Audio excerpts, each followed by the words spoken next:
mō te tuhituhi, mō te turi o Aotearoa, me te Te Reo Māori hoki.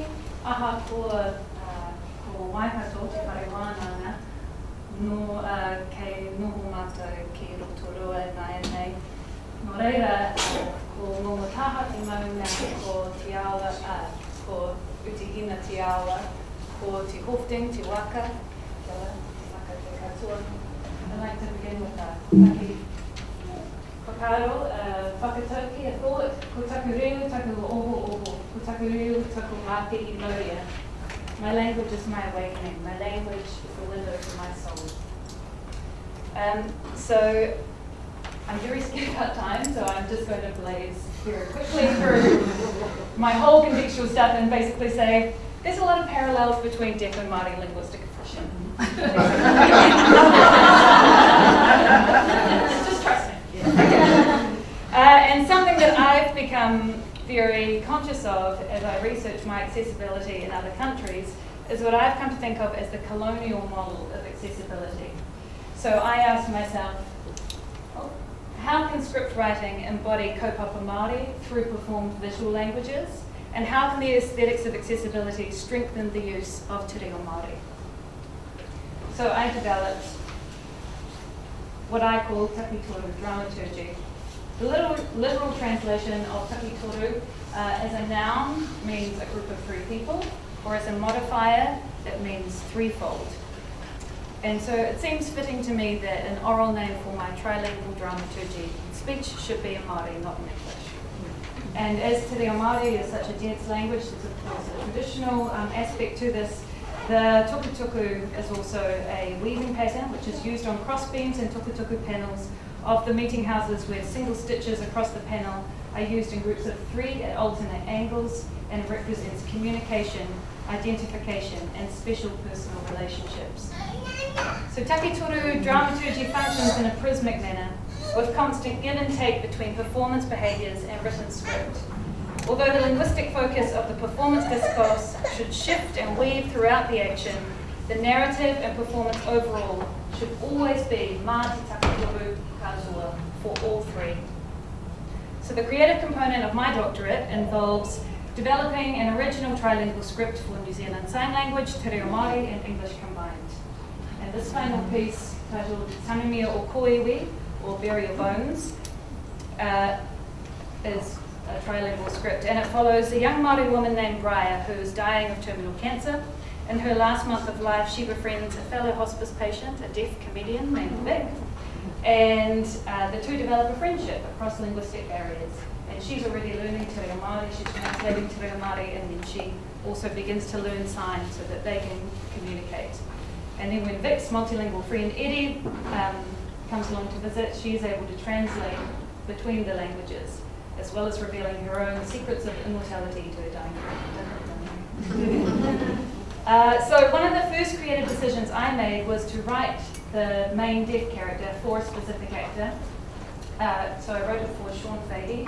He's a well-known deaf comedian here in Aotearoa, and he's a deaf storyteller. And I wanted to write for his strengths. So his character in the script is a comedian just like he is. And I drew on recordings and transcripts of Sean's comedy routines to inform the dialogue, the tone and the shape of the dialogue. I also used and deferred to Sean as an unofficial visual language advisor. So whether it was New Zealand Sign Language, or mime, or dance, or sign poetry, Sean provided just constant, invaluable expertise in all these visual vernaculars. So during development workshops, I took a script down approach only after ensuring that every one of the performers had complete technical and emotional understanding of the relevant text we're working on. Wherever possible, I used visual and physical workshopping techniques, reiterating that my words were just a beginning point. So some of these workshopping techniques included writing quick-fire dialogue and bullet points on the wall for easy access while they're standing performing, so that they can sign and read at the same time. They don't have to use their hands. Reading a scene as it's written several times through with an interpreter for deaf and hearing so that everyone's understanding. and then getting them to perform it in their own phrasing, and then getting them to perform it without any formal language, just physical performance. And we called those wordless monologues. And then in the speech-heavy scenes, I would make sure that there were clear performance tasks for deaf actors, and then clear visual cues from hearing actors when we were about to shift back into sign. So the relationship between scripted, performed, and captioned languages in my final script is, it sprung out of these workshopping processes, particularly those wordless monologues. After each of these performances, we would give group feedback and consider what was unclear or what could be extended, and then the performers would go away and develop these a little further on their own, and then I would occasionally drop in formal actual language in. And I recorded video versions of these once we were happy that they struck a balance of clarity and expression in the visual language. And these video versions became the formal scriptless script that we would use to switch to during staged read-throughs and later further workshopping. So Sean would often suggest ways for the hearing actors to perfect their visual storytelling. And during the development for the written work, I often gave him the final say on NZSL grammar, because interpreters can favour the literal more than the expressive, so the interpreters often act as a living written script, and then he would hone it. So the question for me became, how do I transcribe a written version of this heteroglossic performance, particularly the two characters who are mostly performing in visual languages? And my principle for this process was first language first. So that's a performer-based principle, and it comes back to the importance of casting for multilingual roles, particularly for deaf characters. So as Sean's first language is New Zealand Sign Language, I developed his central monologue, which is a version of the Russian folktale, The Soldier Who Caught Death. We developed it completely in visual languages. And because Sean has such a strong instinct for physical storytelling, the more I encouraged him to leave the details of the script and perform what he felt was the heart of the story, it became its own showcase of visual vernacular.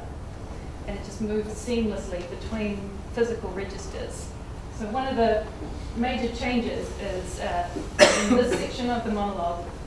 So in the final version of the written script that appears in my pieces, this is how it looks. In performance, these 4 lines take 5 minutes to perform.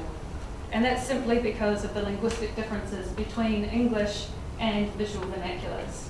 The physical version of the sequence involves Sean switching roles between each of the 3 geese, as they stupidly waddle into the sap, and then the soldier wrestling with them, and then there's even a bit where he makes a little barbecue and he spit roasts them and eats them. It's great. So I debated over whether to transcribe all these details that Sean had added in his first language, and I decided against it. So I filmed the sequence instead, and I asked Sean to make some basic written notes for himself from the story, and this final version, as it appears in my script, is a compromise between his written notes and any dramaturgically significant parts of the story he might have left out. And if we were going to stage the script again in full production with either Sean or a new actor, I would use that video of Sean's script as the major script, rather than any written work.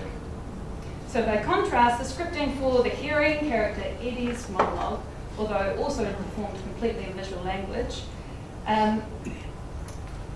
is different in scripting because the performer, Saren's first language is English. So although in performance they would look pretty much identical, this is what her script looks like. So all the differences, shifts between formal and abstract language were indicated and broken down because that's what she needed. So the relationship between New Zealand Sign Language and visual vernacular in this sequence was inspired for me by the relationship between Te Reo Māori and English and Hone Coker's play Ngā Tangata Toa, in which William Peterson asserts that Coker's characters switch to Te Reo Māori when they're in a heightened state emotionally, and English is just not adequate to express what they're feeling. So the final culmination, can I do it? The final culmination of the Takitoru Dramaturgy and my creative practice component comes when this character Briar, here played by the beautiful Sian, was 8 months pregnant in the studio.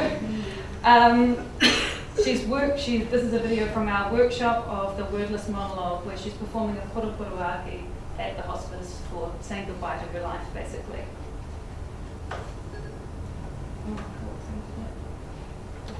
So as you can see, she's incorporating elements of kapahaka, mime, and later, without realizing it, she begins to use a sign for a fly, which is also the sign for invite. The purupuruaki has Briar contemplating the disintegration of her body, her hair and skin returning to the earth, and her breath and thoughts becoming part of the sky in an eternal cycle of life and death. Deaf theatre and Māori theatre have been pushed to the margins by Pākehā hearing stores for a long time in Aotearoa, but in the age of connectedness, language revival and accessibility are more possible than ever. And I'm very proud to be a small part of this movement, which raises the stage for stories for these languages to be told on.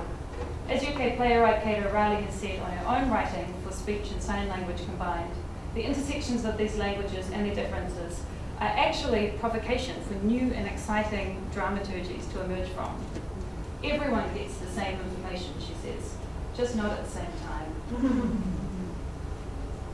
So spanning the difference between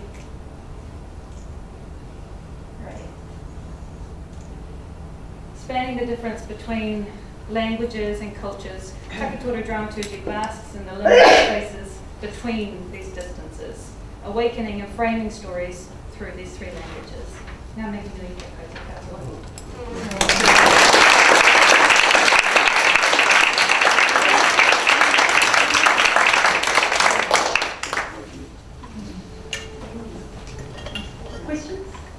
Questions, comments?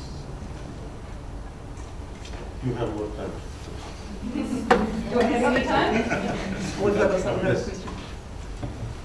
Can I ask whether you've thought about crip aesthetics and what do you think about that? About what, sorry? Crip aesthetics. Oh, like in UK disability arts? Yeah. Yeah, I'm interested in it. I think something that I've really tried to work towards is my deaf friends and the deaf community that I know don't really associate themselves with being disabled. So I think that my focus has been the linguistic barrier of deaf culture rather than kind of getting sucked into the huge realm of disability arts. Yeah, but definitely aesthetics of accessibility are really interesting, especially I've become very interested in kind of the idea of heteroglossia and how captions for deaf audiences, captions become their own creative form. You know, they become this third voice. And so the character Edie, who she's the kind of the trilingual character in the play, she begins as a formal interpreter in the show, and then she moves into the action. So I'm interested in how those ways that we are trying to kind of make things accessible can also be beautiful and can be part of the story. Thank you. I don't know.